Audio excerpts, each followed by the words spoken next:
Oke, daon nih.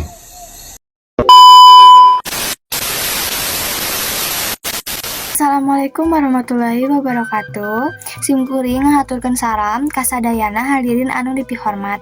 Dina kesempatan ieu abdi bade ngedalkeun pidato pondok ngeunaan sopan santun ka guru sareng kolot. Guru jeung kolot teh jalma anu berjasa di kahirupan urang. Guru ngajarkeun ilmu, sedengkeun kolot ngasuh jeung ngadidik urang ti leutik nepi ka gede. Kukituna, urang kudu ngajenan, ngahormat sarta sopan santun ka guru sareng kolot.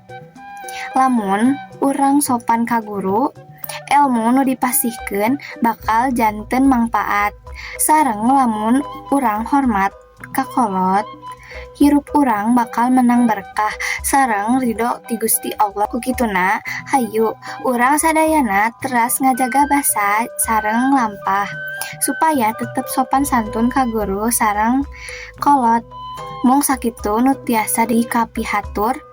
Hatur nuhun kana sagala perhatosanna.